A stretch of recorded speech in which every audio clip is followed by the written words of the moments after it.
Hello, everyone, and welcome to Seriously Loco, the Seriously Crazy fan podcast for El Paso Locomotive FC. I'm Phil Bakke, and I'm joined tonight by Mika Burrell. Mika, we're back. We're cooking, and the season opener came and went. It occurred. USL still active at this moment.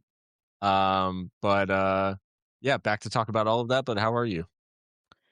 Doing well, Phil. Yeah, it's game week 1 is done and dusted. I think all the fixtures have been played, and so lots to reflect on both in our game and just kind of in the wider USL Championship landscape. Yeah, it was fun, entertaining, maybe a little bit too entertaining, and we'll get onto that. But yeah, lots actually to get into. A lot of different storylines here, not least of all the ongoing labor dispute. But yeah, interesting to say the least. Yeah, we'll have to touch on the potential for labor action by the USLPA, but we'll talk about what they did. We'll talk obviously about the 2-2 draw between El Paso Locomotive and Colorado Springs Switchbacks to open the USL Championship season at Southwest University Park.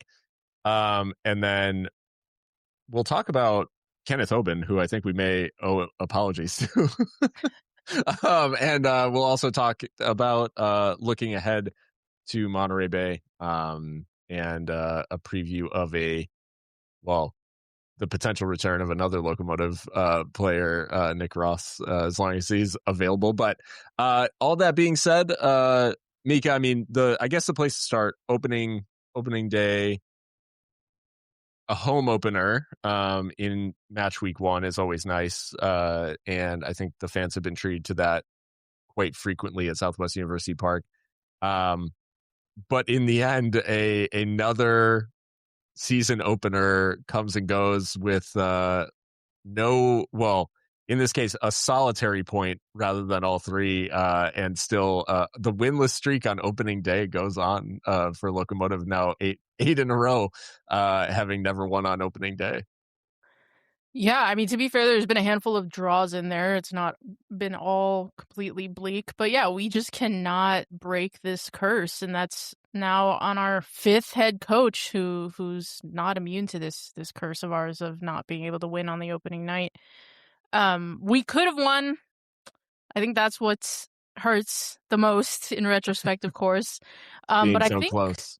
yeah, and I think also, weirdly, is this not identical to what happened last season? Didn't we draw 2-2 with Colorado Springs on opening night? Was that not a thing? I think it Oh, wait, was. yeah, I think that is that what happened? That's actually, I think that is. I I think mean, I that's feel like accurate. we'll play Colorado Springs Switchbacks until the heat death of the universe, but Oh, very true. so yeah, it was there for the taking, Phil, I think, but we conceded, I think two stupid goals, but one of which was a really good finish, the other just really poor defending, but I suppose we'll get all into that. Wait, now I have our intern looking at timestamps because the time of the goals is now becoming. It was a 2-2 draw to open last season Was it? uh, Okay. against Colorado Springs. It was a little bit different in how it came about because while Colorado Springs did score a very early goal in this one too, and then it was equalized by an Amando Moreno goal. Colorado Springs took the lead in the 74th, and then it was Andy Cabrera who scored that late goal, assisted by why is his Daniel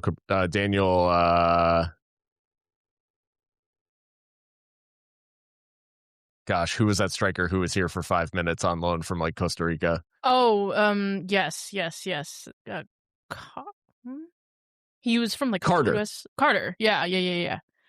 Yeah, so different field tilt, obviously. I think in this game we were better than we were this time last year, but still same result. So I think Colorado Springs will feel like they snatched and grabbed a point. I think they should feel that way, to be honest. For sure. Yeah, and we'll talk a bit about the nature of the Colorado Springs goals in this one. First, like we said, the labor dispute, the USL Players Association's ongoing dispute with the league, and the lack of a collective bargaining agreement continues. And the match a little bit interesting in that this weekend USL players decided to start the first minute not moving and standing for the first full 60 seconds of play after the whistle was blown, in protest of the fact that they do not have a collective bargaining agreement. I'm interested, there's been a lot of people, like a lot of different opinions about, like, is this the right move? Is it the wrong move? Should they have just, if they're going to strike, should they just strike? Um, I'm curious from your perspective, being there in the stadium, what how it transpired there, because I'll be able to share the TV side of things, but curious what you thought about how it went over in the stadium. Sure, sure. It's interesting because I think I don't know. I don't want to be disparaging of like the El Paso Locomotive crowd, because I do think by and large our fans are very much soccer people. It's in our culture here on the border and everything. But I don't know that I don't think I'd be willing to bet that most people knew what was going on, to be honest. And um certainly the club were trying to mitigate some of that, and not put attention to it. Um, I think there was even someone like shooting off T-shirts like just shortly before. Like they were Hmm. trying to act like it was business as usual. And I guess from their perspective, I certainly understand that. Like, you're here to sell the product. Your product is entertainment, right? And when something's not, when what people came to see is not happening, it's a little bit, it puts you in an awkward position. But I mean, that's why they're doing it. They don't want to just make everyone real comfortable with the fact that they are still playing with an expired collective bargaining agreement. So I've seen I've seen the gamut of takes, as I'm sure you have as well, Phil, of like, well, if you're not going to strike, then you need to show up and work and da da da, and like also, you know, that from that extreme to like, well, it was just 1 minute, like we're not going to die, like it Right. was 1 minute out of, and they end up making the time back anyway, right?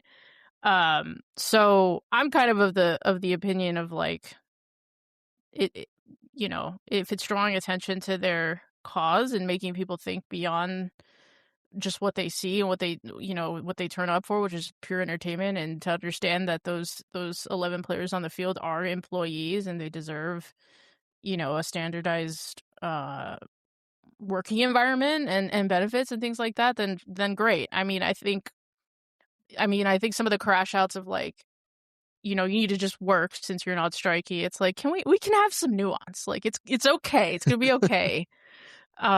So yeah, as far as like to really get back to the point, in the stadium, I don't know that people really understood what was going on. I could be wrong, but I don't know that anyone really noticed. Now I know club officials for sure did and were prepared for it and expected it. Um, as you can imagine, but yeah, I'm not too sure people understood what was going on. But maybe it will cause them to look into it, right? And Yeah. ask what's going on. So, and perhaps that's the point, right? So, Yeah. and I don't know. Of course, I was only in attendance for one USL Championship game this season, or this weekend. But from what I could tell, at least to me, it felt like there were crowds around the league that were a little bit more in tune with what was happening, Sure. which I found kind of just interesting. I mean, I don't know that makes a Yeah. difference necessarily, but I just felt like there were some fan bases that were a little bit more into what was going on, and that's fine. Yeah, I think in a situation, and I think this is maybe indicative of, like, I think there's work to be done. But I would say the supporters groups in those situations were the ones like True. Yeah. driving the sort of, and I'm not saying that Eighth Notch like is required to make those sorts of statements or whatever. Like I'm not, I'm not a member of Eighth Notch like in that way. So like Yeah, I'm not yeah. trying to speak on their behalf. Um, and I'm not saying like that they, should or shouldn't have. I just think in the cases where, yeah, there was crowd response or some kind of like planned something, it was the supporters group who were kind of behind that. And I think in this case, what I found to be, and I want to be like careful in what I say, not because I'm like concerned about backlash or something like that. God, God knows, like we've been down these roads before, but I want to be like kind to the people involved because I don't think that there's like malice, like or like malicious intent or anything like that on behalf of anyone involved. The broadcast stuff, though, um, one, I just want to say, like Duke. Obviously, we love Duke. He does a wonderful job calling the games, and our buddy Joe Rodriguez was in there and calling the game alongside. What I found fascinating about this minute was it was clear that, and I don't know who wrote it or anything like that, but there was sort of additional match preview stuff that they specifically had planned for that minute where the shots, like the camera shots went to the crowd. They went to the like big doghouse. They went to the like, there was, anywhere but the pitch.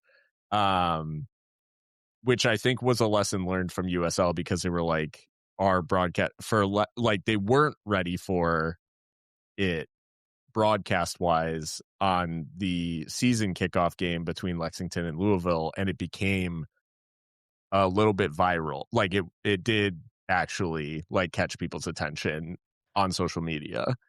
And so they were like, never again. We're not even going to show it on the broadcast, which I think is a little not, I don't think cowardly is the right word, but I think it's a little bit of an admission of like, we're worried that these players will get sympathy. and I'm like, okay, if you're that concerned about your negotiate, like if you're that confident in your negotiating position, like this little protest shouldn't really mean that much. Um, and you should be able to like back that up. But what I found interesting is that between Duke and Joe, they had them like do some like reading of some additional match preview material like during that minute, which to have planned feels like kind of tough. I'm not gonna lie. Like I don't love it. And I'm not saying that either of them were behind it or were trying to sabotage the protest or something like that. I Mhm. think they were directed to do that, and it was a production decision that was made. And I just watching it just felt like knowing what was going on the field. It just felt a little icky because Yeah. it's like the players are doing this. We are here to watch the players, and yet for this minute, like showing them standing still because they want like a $42,000 minimum league salary is like, to me, it's just a little gross. No, I totally get it. And I mean, I suppose, and I'm not saying I agree necessarily, but I'm just saying that, like, from the perspective of the league and the clubs, like, if you do control the narrative quite literally to that extent where you control the broadcast, why Sure. wouldn't you do that, right? Right. So, yeah, it is tough because I take your point too of like, well, if you're so confident that what you're offering is fair, then why does a minute of this, why is that so like distasteful and something that is to be avoided? Yeah, I mean, the fact that it went viral with the Lexington game and Louisville, um, yeah, they must not have liked that up at HQ. Something's going on though. Like I feel like Pavlov's dogs because they did also play Gasolina at the Swamp. What is the deal with gasoline? When did Gasolina become an anti-labor? I don't know. I mean, somebody get Daddy Yankee on the phone. Like, where is Daddy Yankee? Because we need to understand. Like, was there some like anti-labor intent in the making of this song? No, I just, all jokes aside, like, yeah, they started playing it a little bit shortly afterwards, and I was like, what is happening? I Like, am I am excited for I for one look forward to Daddy Yankee dropping, like, you know how like artists will come out and be like, a politician used my song at a rally that I don't agree with, so I'm like saying I denounce this or whatever. I'm waiting for Daddy Yankee to weigh in on USL labor disputes, of like, your Oh song my has been god. has been used. Someone also pointed out like, that it was tantamount to torture, because remaining still during Gasolina is nigh on impossible. It's like, please stand for the playing of the national anthem. Yeah, where No, it's like, I have to move, like, try not to move, try not to shake it challenge, like, yeah, so just a little bit of humor in what was otherwise, a serious yeah. statement by the players. And I mean, have you, before we get on to the locomotive of it all, have you heard any developments on what's going on? I mean, I feel like they're just kind of trading barbs on social media at this point. It's kind of what it feels like. It doesn't feel like, I'll be honest, it doesn't feel like there's been meaningful movement. Mhm. Um, and all of the indications are that, like, there is still very much a threat of a strike before this weekend's games. And I think like the calls for that Really? within the Players Association are increasing now, because I think that they thought that the needle was going to move more, um, Okay. with the protest. Now, I want to be clear, this is pure speculation, Mhm, but mhm. based on like, I'm, trying to put pieces together of stuff I'm hearing, and I think if a deal was close, I think we would know if they were closer to a deal. Now, will the Players Association strike? I'm not sure, but I do think that it is becoming more likely, as the days roll on, which Interesting. it will be very interesting to see. And this is where I don't want to turn this into the, like, the USLPA, like, labor podcast or whatever, but I do think that at what point, like, the strike can't really be called, you know right before kickoff of the first game of the weekend, right? You Mhm. kind of have to do it before anyone travels, which is like, Right now. yeah, maybe tomorrow or Wednesday, like, Right. is like the earliest that people will be traveling. um and you kind of have to do it, like, people can't get on the plane, right? Because then what happens if, like, you're on strike and you're in, fucking Tulsa or whatever, and it's like, okay, like, you're on strike, so we're not chartering a flight or whatever, you know what I mean? Like, That's crazy. Yeah, no, no, you're right. It logistically, like, it takes some planning. I hope it doesn't come to that, but yeah, hope not. interesting. I had an extremely cursed thought, uh, about the fact that the and I hate I'm even saying this out loud, but do you remember the 2020 season and that opening game draw against Orange County? I do. And then no more games were played for like 8 And then months or whatever. and then Rudy Gobert like massaged a microphone and it was a wrap, as they and say. and Christian reminded us in the group chat today, happy 6th anniversary of us literally being at Baki Studios and Crazy. in El Crazy. Paso, and yeah, we we learned that the NBA was shutting down, and we were like, "Uh-oh." Yeah. Yeah. No. Oh my gosh. So Yeah. I had a very I cursed thought about what if we play one game and then the rest of the season is gone for strike purposes. I really hope that's not what happens, but I really hope not either. yeah. So apologies for cursing the airwaves with that one, but it was something You had I to get it thought, so out. y'all had to think it too. So Yeah. Right. um but a game after that first minute, a game occurred. And actually, like, a quite good game, I think, for El Paso Locomotive. Promising signs all around, but you wouldn't have known it in probably the opening 20 minutes. And uh, 5 minutes in, Locomotive trail to probably their oldest nemesis. And this is going back across managers, across as old of a nemesis as opening days in general. And that is set pieces and defending them.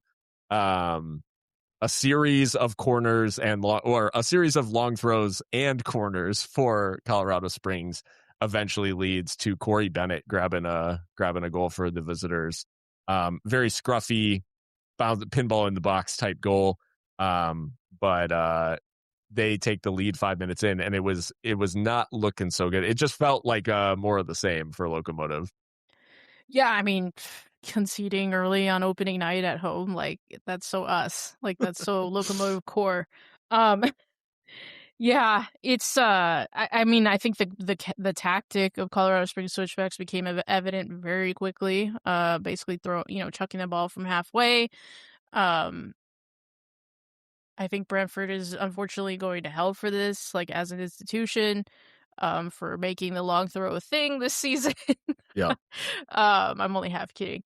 Um, I will say at the time I was very annoyed, obviously, because it was like we concede the throw. We didn't know they were going to maybe launch it like that. They launch it, then we have to concede the corner, and this is where I get annoyed because it's like you gotta focus a little bit. It's the first 5 minutes of the game. You're at home, trying to make a good impression on your new manager, on the fans. It's just, we got to defend better there. We're letting the ball kind of like volleyball around in the box a little bit. And congratulations, I guess, to Colorado Springs for taking advantage. Obviously, when you're on the road, that's like the best way to start.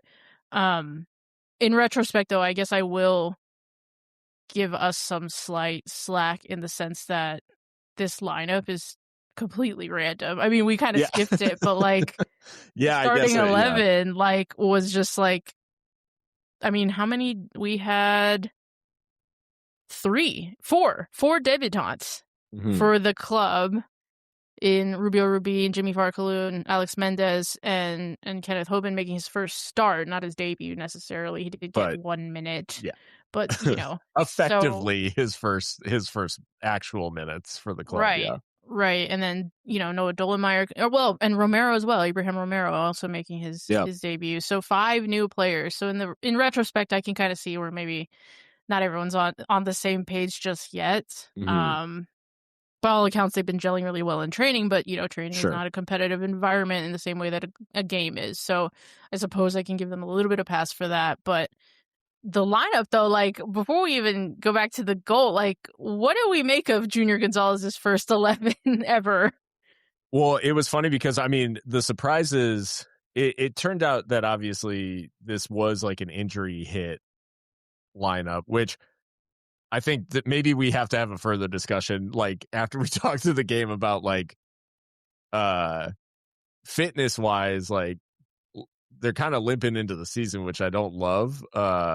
Sure. Because well, we know that we're carrying a squad that is, as Locomotive does, it is exactly the amount of players that you technically need. And so I do worry about injuries and stuff down the line. But that being said, I think I was surprised to see, Jimmy Farkalun was announced the day before, right? Like, Very or recently, yes. or earlier this week, earlier in the Like week, Thursday or something. Yeah. because we recorded the day he was signed. I think it was Mhm. Thursday, and we recorded Mhm. that day. So, anyways, like Farkalun kind of straight in, no surprises with Rubin, but then the Kenneth Hoban, and I would say like even seeing Kofi Chumasi and Noah Dollenmeyer as the center back pairing, it was like, we're kind of going in. When you've got Palermo Ortiz, turns out he's hurt. Okay, well, then you've got Tony Alfaro, who's like sort of the, experienced guy still around. And Junior went with like a pairing that I can confidently say did not play together at all last season, right? Because Chumasi played plenty of center back, but not with Dollenmeyer. Sure. And yeah, so I was very shocked. And then I think the Moreno, the Abraham Romero. the goalkeeper, yes. Yes. Sorry, I'm having that was like dyslexia moment. I don't know.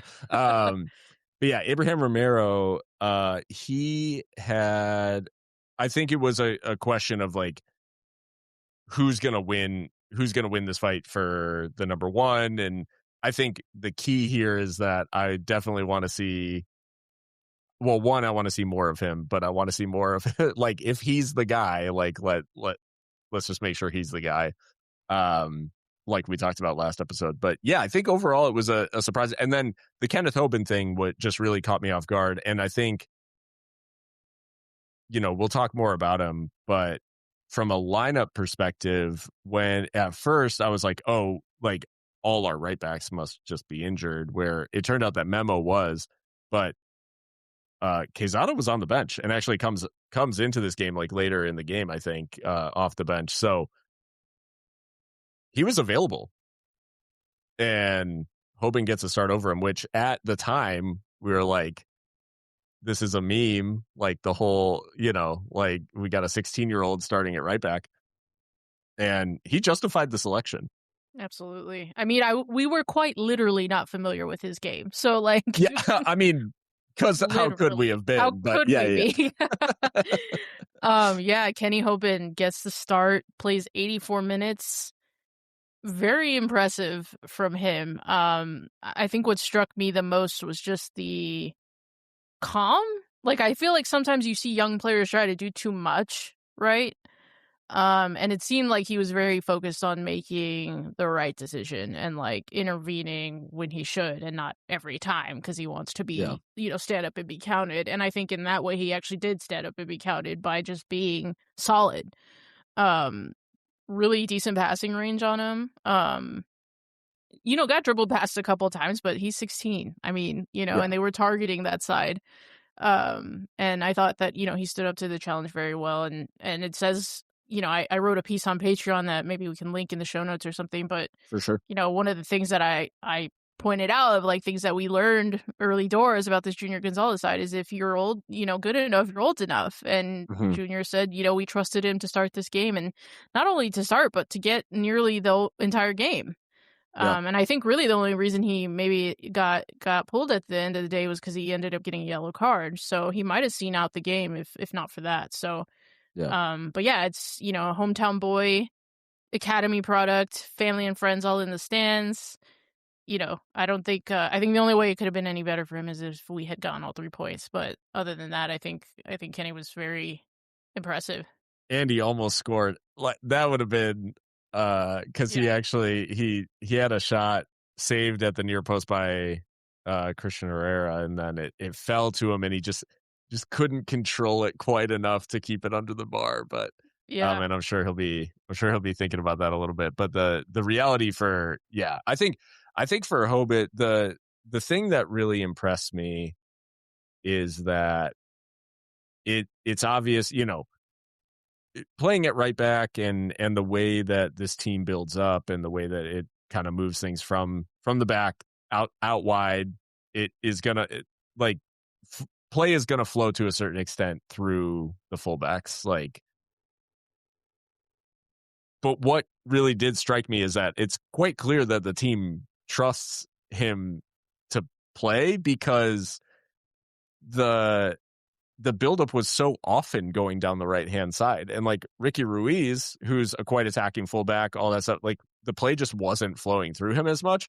And it could have been that switchbacks maybe were cheating to that side, and maybe they were more wary of Moreno out there than they were of Jimmy Farkaloon, and maybe that like had a knock-on effect.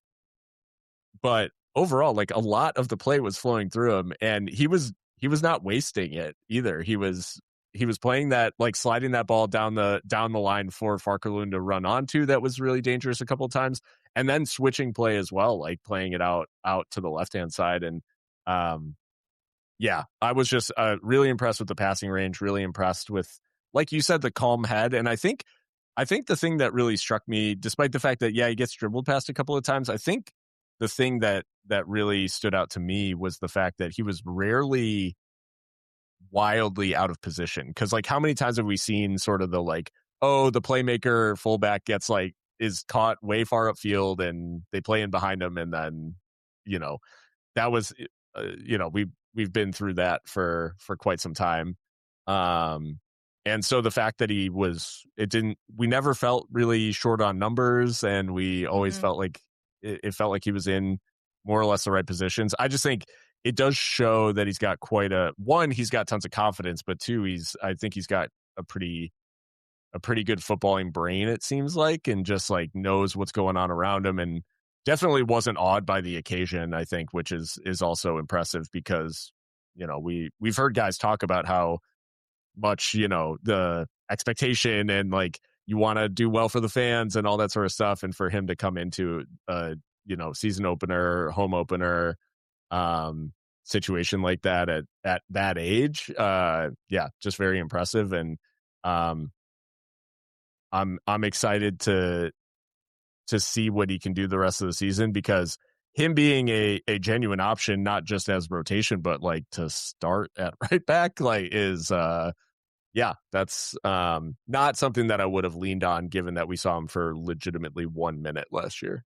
Yeah, absolutely. And if he's trying to put himself in the gaffer's plans for the long term, he hasn't done anything to hurt those chances. So, Yeah. yeah, and after the game, he spoke really well too. So just further proof that he's got a good head on his shoulders, both seemingly interpersonally and on the pitch. They're media training the high schoolers. Um so Game's gone. games gone, the media training. No, so I mean, speaking of kind of thing, correct me if I'm wrong, but involved in the buildup to the equalizer. Yeah, yeah. No, it was a slick move. I mean, I think this first one starts. Is this the one that's like the 8 pass sequence that Yeah. starts? It starts all the way with Romero. You know, I think Hoban, either Hoban or someone in the back line, ends up switching the play over Yeah, I to think it is Amando. Hoban who plays that crossfield pass out Is to it the him? left. I Yeah, think and so. and I'll watch it back. which I mean, just we were able to do that a couple times on the night, which I really liked. Was like we were kind of using Colorado Springs switchbacks tactic of like overloading Hoban side against them by being like, okay, if you're gonna like shift ball side, then we're just gonna ping it to our fastest winger, arguably our most dangerous wide player in Amando Moreno. And a couple of times, Amando was able to use that pace to bring the ball down, get to the 6-yard box or 12-yard box, and or the penalty area. And I don't know that he gets the does he get the assist for this first one? I know he gets an assist on the night. I can't remember which one it was for, but I don't think this one would technically count because I no, think because it's this came like off off the the post. this came off the post. Yeah, so Yeah. he kind of tries to square it to Eric Calvillo, who gets it off the post. And then um like you'd want to see from the best of them, the best poachers, Rubin is there and he's able to slot it home.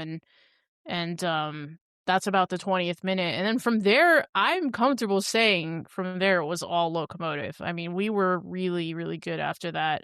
Really not good before that. I mean, it really seemed like we flipped a switch at that point. And something woke the side up and said, "Oh, hang on, we're playing a game here. Like it's a home opener, and we really should be taking it to these guys because we're better than them." And so, for Rubin to open his account, I mean, what more could you ask for? Obviously, we've seen some really special strikers come through here at Southwest University Park. Most recently maybe Louis Solignac, and so to come in and get off the mark as quickly as he did, great. It's great for him, his confidence, the teammates having confidence in him, and then of course the fans who that's what they show up for. So just a nice poacher's finish, has to be there, is there, does the hard bit, and it's 1-1. Yeah.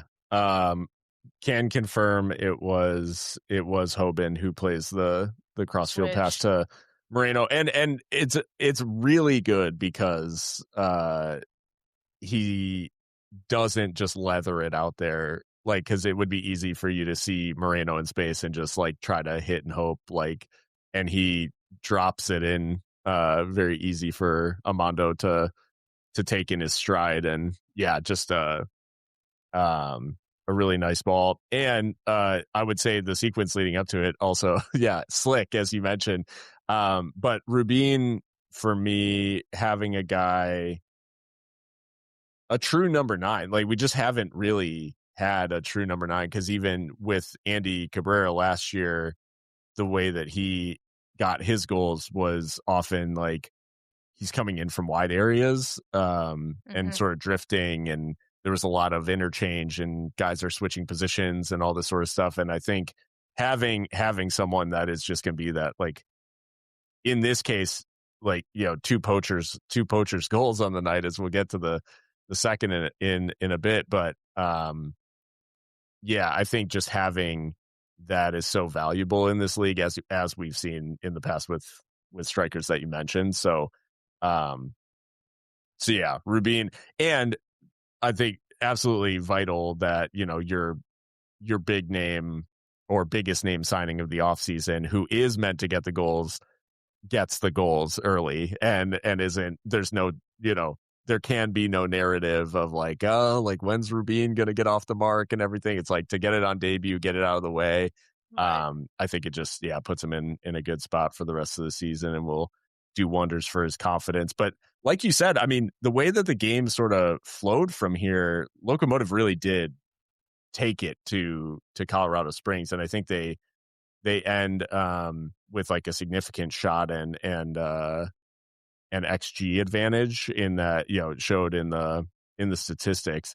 The the other player that I'd like to kind of call out as somebody that, you know, isn't going to show up in the box score necessarily, but really did make his mark, is Jimmy Farkerloon. Um, like we said, announced basically 2 days before the match, so we had only just learned that he even was going to be playing for Locomotive, and came into this one. And I think, like, in terms of threat out wide, especially, like, we've had a very kind of lopsided attack in that Amano Moreno can get focused on by teams because he is so dangerous. He is so, you know, good on the ball, all of this. And having Farkerloon on the other side, it really did make it like, okay, well, you know, to your point earlier, like, overload at your own risk, because Farkerloon, when he did get in behind and did, like, he caused like quite a bit of trouble for Colorado Springs. And I think um, on a couple of different occasions, like, was either, you know, close to creating a shooting opportunity for himself, or created a shooting opportunity for himself, or um,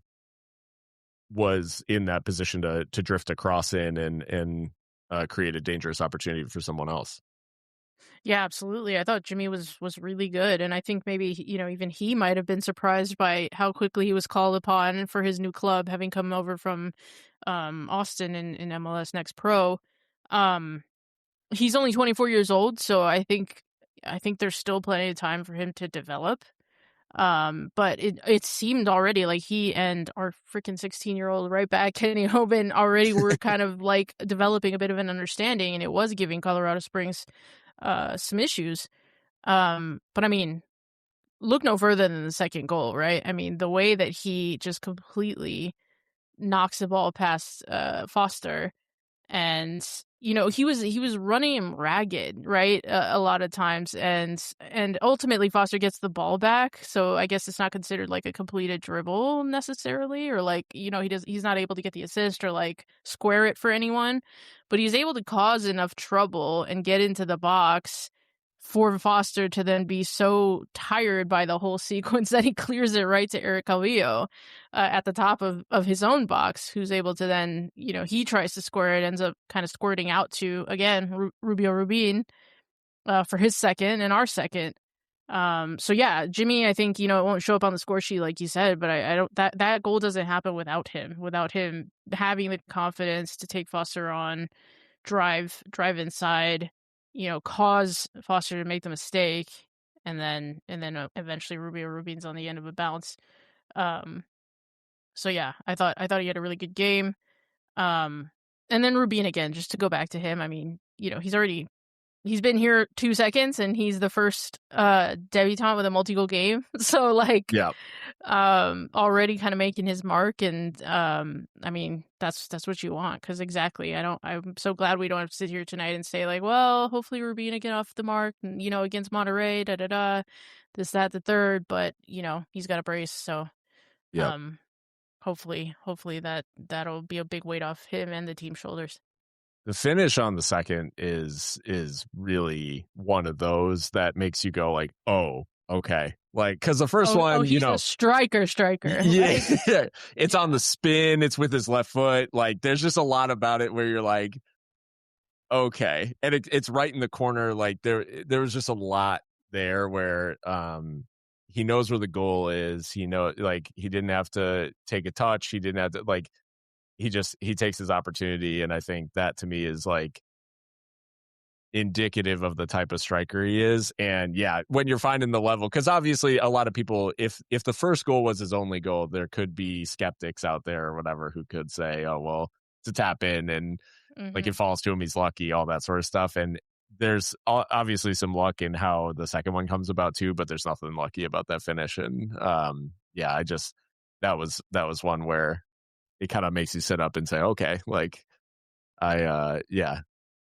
Also, like, big day for the box crashing Eric Calvillo extremists like myself, Yeah. because both the goals, Eric's in the box and he's also instrumental to both of them. So I love that for our captain, um, who's going on his 5th season in Yeah. Locomotive Blue. So my goodness, And leading the appearance chart, I think, and the games chart. So yeah, I think mhm. he's got to be, He's past Yuma, that's for sure. So I think he is leading. Yeah. because he hit a century last season. Hmm. Um, yeah, and yeah, seeing him involved in the way that he is, I think is great. And you know, it only took however many years of us screaming into the void that Eric should be played in a three, and then he's played in a three, and it gives him the chance to get in the box. And lo and behold, he's involved in 2 goals. So, um, And we didn't lose anything defensively by him doing that. I mean, no, despite conceding 2 goals, again, they're both on dead balls. Romero doesn't have to make any saves. hmm Like, the balance was good. I yeah, mean, and to be fair, much of the game wasn't played in midfield, but again, I like that Eric was able to be involved in that way and facilitate. You know what I mean? yeah. So, I'll be interested to see, and this is not a slight on Robert Coronado, who I think he was perfectly fine on the night. Like, and I think it would be very interesting to watch, like to see maybe Carl Sante or whoever else mhm, might be deployed in that 6 role, um, to see if there's anything else there from a like energy or like cover, like sort of the amount of space he could cover. mhm, Because while Robert Coronado, fantastic footballer, he's been a wonderful servant and everything, I do think like physically limited maybe at this point in his sure, career, yeah. comparatively to a 23-year-old Carl Sante who could maybe put himself about a little bit more. And it does make me think that, were there certain points in the game where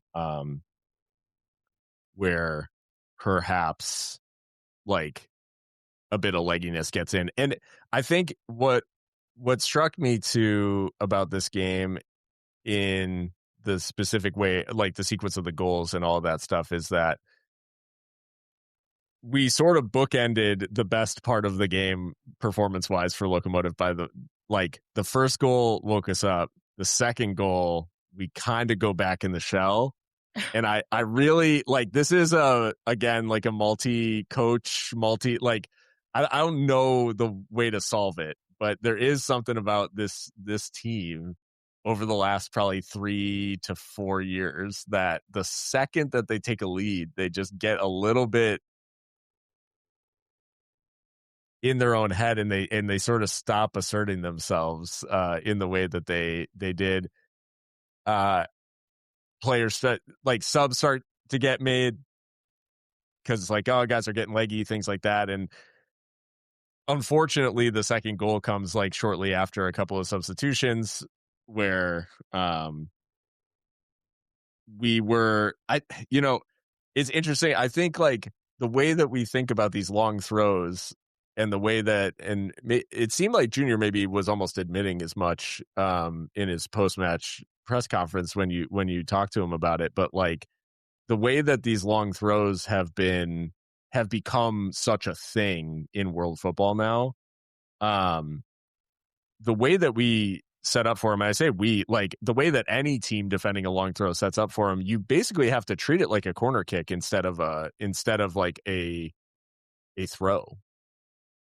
Yeah, I think yeah, I mean, I couldn't I think Junior was very good about, like, he was he had a bit of, like, a wryness to him when he was, like, they basically chucked it from halfway, like, Right. kinda said Well, it in yeah. that way, but, like, he didn't give away that it's, like, that he has, like, contempt for the tactic necessarily, like, he you know what I mean? Like, because he was like, "Look, I mean, yeah, it is a throw, but, like" talking specifically about Colorado second, it's also, like, a really good glancing header, like, Oh really no, it good. is. Like, it's ridiculous, like, that's exactly what you wanna do with it, and I think this throw in particular was also worse to deal with than the one that set up the corner, because it was a little more Yeah. flat. Like, I think when the ball is like, because when you arch the ball, like, there's more time to, like, react, Hmm. right, and, like, jostle and stuff like that, but, like, this one was a little I feel like this one was a little more pinpoint, Yeah. and, Well, still, and I I think feel for I actually am trying to see who gets caught under it, because those flat throws are also like it's a challenge to judge the flight of it, right? Because the spin on it is different than a kicked ball and all of that sort of stuff, and it doesn't necessarily like descend in the same way or float in the same way, whatever. And I can't see on the wide angle here, but a Locomotive player like goes to attack the ball, right? Mhm, mhm. And gets caught right underneath it because it just hangs like just long enough in that flat Yeah, trajectory. It just hangs yeah, just long enough yeah, to glance off of the head rather than him just heading it out. Like, because he did the right thing. He just gets caught right under it instead of being able to head it away. right, yeah, and, like you said, like, it's very little arch compared to, like, the other throws, and so and that's what makes corners dangerous too, like, some of the best corner takers in Sure. the world, that's what they're, renowned for is, like, keeping that ball, like, flat, and just, like, pinging it, but yeah, it's same who was it that who was it that it was the same guys, like, every single time, like, doing this to us, Williams, I think, was the one who Samuel Williams, yeah, the 20-year-old, so, I mean, fair Mhm. play to him because yeah, he's got a throw on him, and that was a really good throw, but also, like, now that we have to, like, take these long throws as, like, set pieces, it's like, well, then what's the defensive plan, right? Like, are we Right. zone, like, man to man? I think we were definitely, like, trying some kind of, like, just, like, defend the box because there were several Colorado Springs switchbacks outside the box, and nobody was with them. Mhm. Um, so I don't know. Like, I don't know. That to me, which maybe I should know how this stuff works because I support Arsenal and they're, like, set piece terrorists, but that's different. Uh, so yeah, I don't know. This is gonna have to be something that we focus on, clearly, because, the long throw has made it to our shores, people, so Yeah. Um, but it does end 2-2, and there was a bit of a I think, like, there was a push, maybe both sides, uh, really kinda going for it in the last like, after the equalizer, it did feel a little bit open. It got a little bit not chippy, that's not even the right word, but it got a little bit like tackles were definitely flying in. There were a lot of like yellow cards taken to avoid, giving away some kind of like maybe a breakaway chance or something like that. And it did feel a little bit disjointed towards the end. And certainly with the substitutions and all of that, shapes get a little less organized and everything. But it does end 2-2, and Locomotive grab a point to start the season. Um, the the one player that we didn't mention who makes his debut, or well, we mentioned him, but who we didn't talk about was Alex Mendez.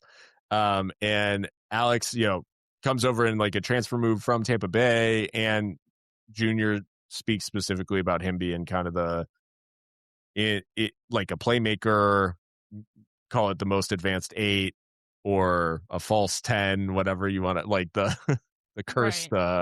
cursed stuff we've talked about in the past. But um a bit of a tough debut for Alex, in that it just felt like, whether it was switchbacks, stopping it from happening, or Locomotive's game plan kind of moving around him, Alex not able to get as involved as I think we were maybe expecting.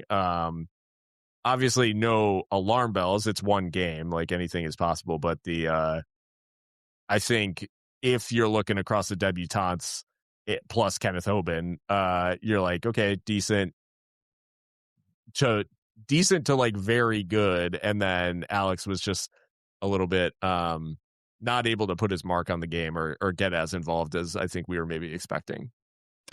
Yeah, yeah, I think that's fair to say. I mean, stats wise, completely fine. I Yeah, mean, tidy in possession. I think he actually had the best passing completion of anyone in the midfield.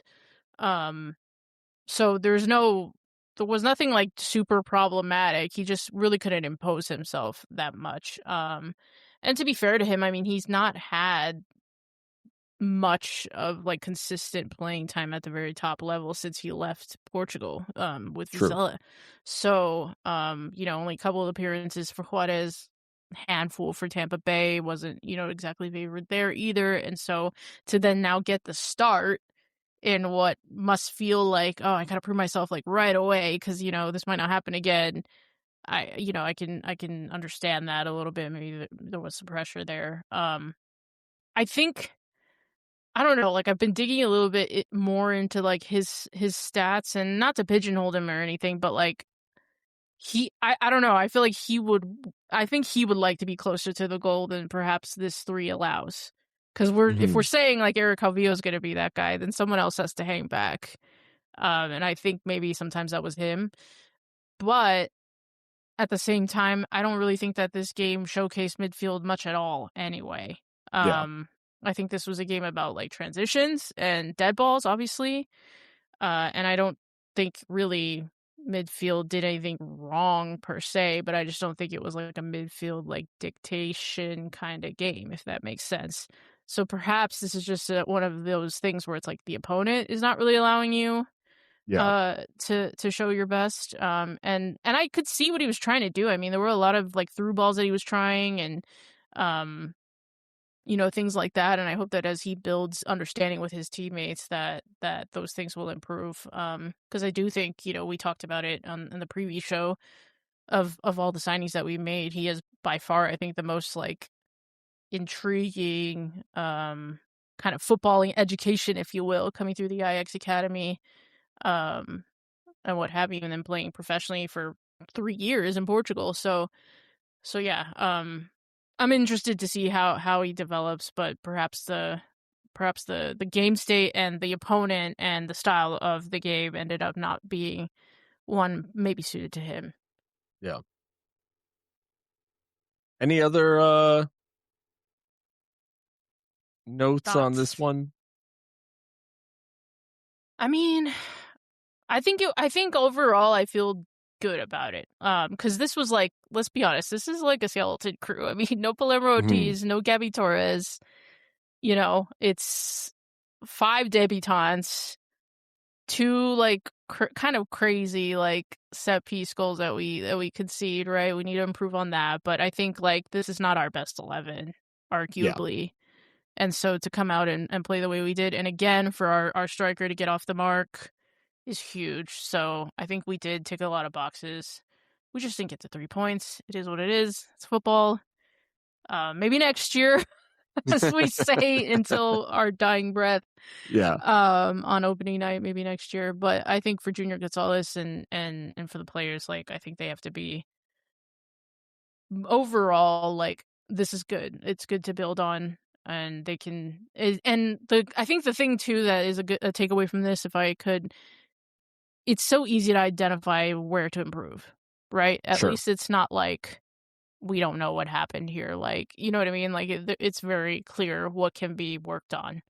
Yeah. And Junior Gonzalez, with his experience and his his acumen tactically, I have no doubt that they will address some of these things and keep going. So overall, good. Would have loved to win it, but hey, whatever. Yeah. Yeah. I would say I feel better. I definitely feel a lot better having seen it. And like you said, with the impacts injury wise, like I definitely feel better about where the roster's at than I did um preseason, Yeah. on paper. Um and important for the team to make sure that we're, that we continue to improve and everything, but trust Junior to tackle the stuff that needs to get better.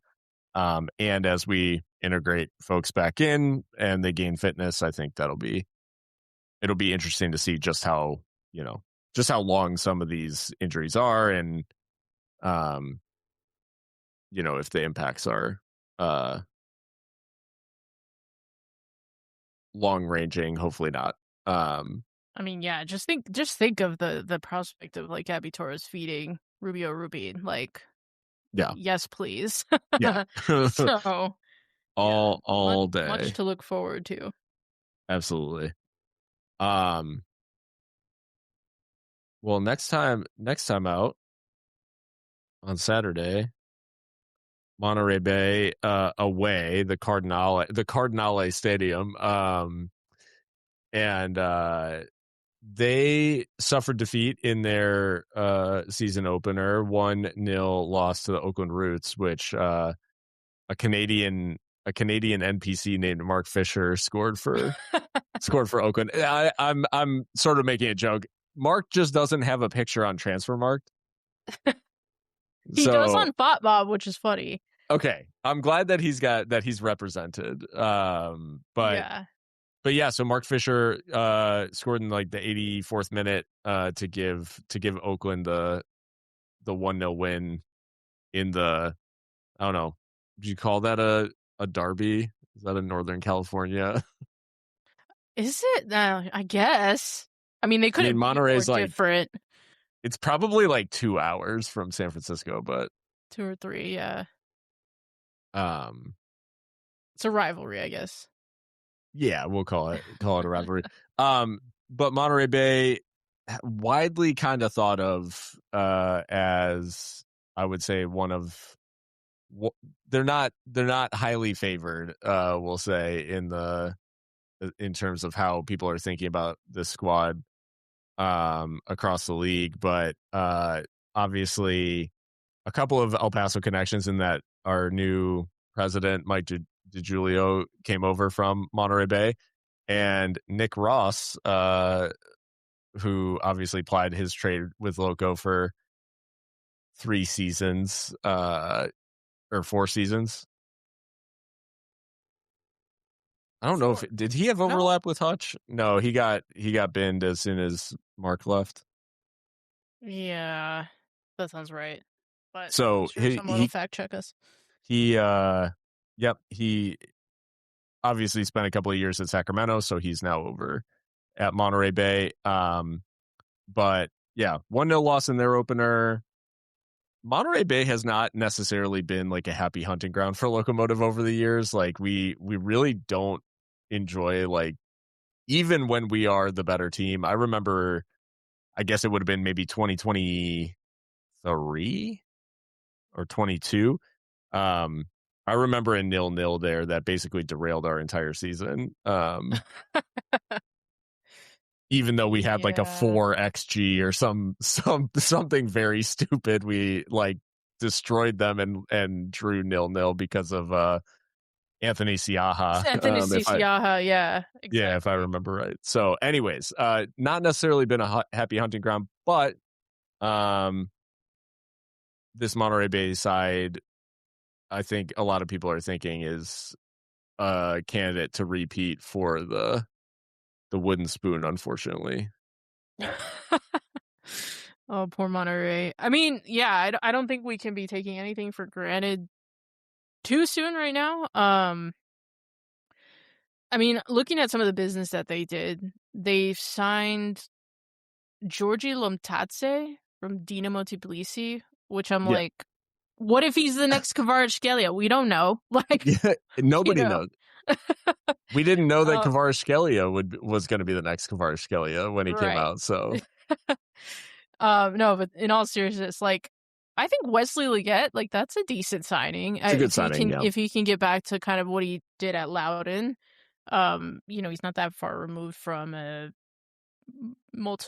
what is it, double digit goal involvements in that season. So, Mhm, um, there's some pieces here to work with. I think obviously losing a player like Siaha is big, but you get Nick Ross for the leadership, the veteran presence. mhm, Not a bad signing at all.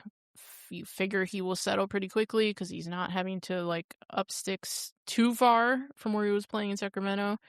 Um, so I mean, there's pieces here that they can work yeah. with, but I just don't know that it's good enough for who they're up against, if that makes sense. I And think, threat-wise, 'cause you mentioned Wesley Leggett, and then I think Amari Glasgow is another player that'll be he actually had 5 shots. He didn't have a shot on target, um, Mhm. but he had by far the most shots for Monterey Bay in the opener. And he is a guy, he spent the back half of last season on loan at Loudoun, um, and is on loan at Monterey Bay from Chicago Fire. And he actually got like some meaningful minutes last season before he went on loan. So he is definitely highly thought of in the Fire organization, but Amari Glasgow would be one that Nice. I would watch out for, like right wing, um, and will look to cause problems. And it does look like I guess they probably play with a three, and it looked like it was maybe Mm, Lumtadze, Leggett, and Glasgow. So yeah. yeah, Yeah. So I mean, they get done by a really good finish, it's fair to a really say. good goal. Yeah, I mean, do you wanna tell us about that one?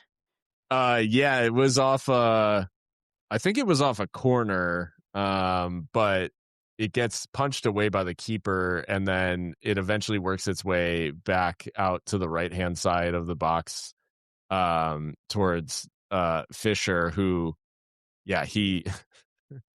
At first, I thought he didn't mean it, and I even spent the first part of the before we started recording, like trying to CSI like whether he actually meant um to chop this ball back, but he actually back heel like chops it back inside, and then absolutely unleashes with his left foot. And it was like a curler sort of where there are multiple Monterey Bay players in the way, but it curls and hits the side netting on the right hand side, which is just one of those, yeah, very satisfying goals, like as it flew in. And big celebrations from Mark and the traveling Oakland fans. But yeah, it was a very, very good goal. But and fitting a fitting goal to win any game. But yeah, Monterey Bay almost held on for a draw, which I guess you could also say, we're not really sure what Ryan Martin's Oakland is going to be in terms of can they get firing? Are they going to score a bunch of goals? Um, but I think it's not, it's not to be overlooked that this was very nearly, they were 6 minutes away of regular time from keeping a clean sheet here. So it's not like they got, trounced in any meaningful way. And Sure. I think assuming anything about us being able to go there and get 3 points easily or something would be pretty foolish. Yeah, absolutely. We'll just have to see. I mean, same thing with Jordan Stewart, you know. I mean, I think he was stepping into this job from like an assistant job in MLS. So, Hmm. you know, even though he's, I guess, stepping down a level, you know, it's still being the dude, right? And so he's got some things that he'll want to kind of figure out and do all that. I mean, I know he was there last season, but I'm saying like Yeah, it's still like a learning curve, if you will, of being the guy. I think we know that more than anyone, having right. watched John Hutchinson coach this team. So, but yeah, Monterey Bay, they do have to like shit or get off the pot though. Like it's been too long of them not like making the postseason. You know what I mean? So Yeah, I feel like they gotta level up at some point. But gotta go for it. hopefully not this weekend. But it's a big road swing for us now. We're not back at home for a month. So Yeah. like we go to Monterey, then we go to we go to Laredo Heat in the US Open Cup, and then I think we're back to California, Sacramento. Is that right? I think you are right. If I could pull up the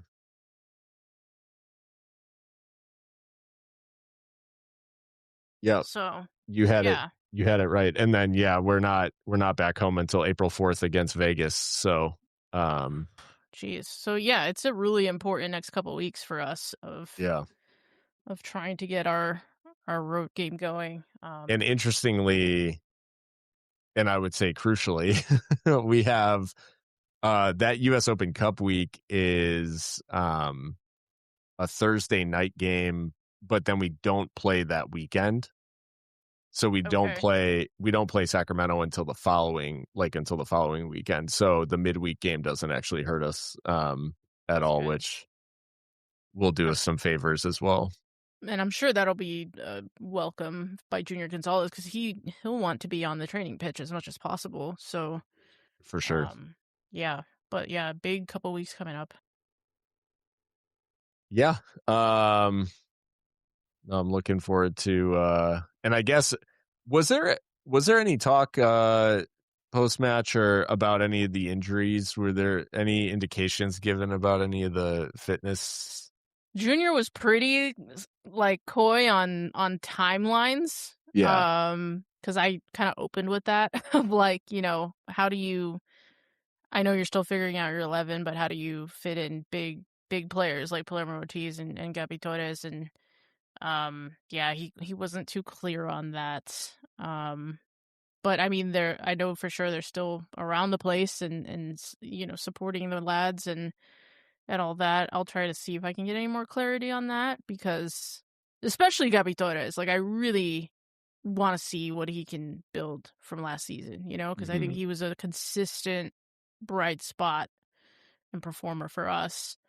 And in a team that's ostensibly going to be more attacking, like I can only imagine, you know, how much more that might unleash him. So, Yeah. but yeah, I'll try to see if I can get any clarity on timelines. I think yeah, and I think specifically seeing Gabby Torres in a team that has like an a functioning midfield um because he'll be able to then just be a left back, like he can be the left back and but create from there, you know, and I think having him, you know, in the way that Hoban was trying to exploit it here is like the benefit of being deeper in the tactic is it's less likely for you to get pressed, right? So the like he gets to pick his passes more, Mhm. Mhm. he gets to pull other people into the play more, um and or he can run with the ball, which we know he is capable of as well, and if he wants to dribble as well, like he's got the license. But yeah, I think overall like just being able to see him in a side that has like where he's not having to or not having, but he's not being deployed in midfield to get him involved in the playmaking. Like he can just play make from that left back spot. I think it But will be nice to see. So hopefully available soon. Um, I would say, I mean, if I'm making predictions, I don't think I would hold my breath about any of the guys who sat out week one traveling to Monterey. Like, Yeah. I Yeah. I'd be willing to bet that you see a pretty similar 11 for Monterey, and then obviously, the cup is the cup, maybe a chance to rotate, like maybe you see some other guys get starts.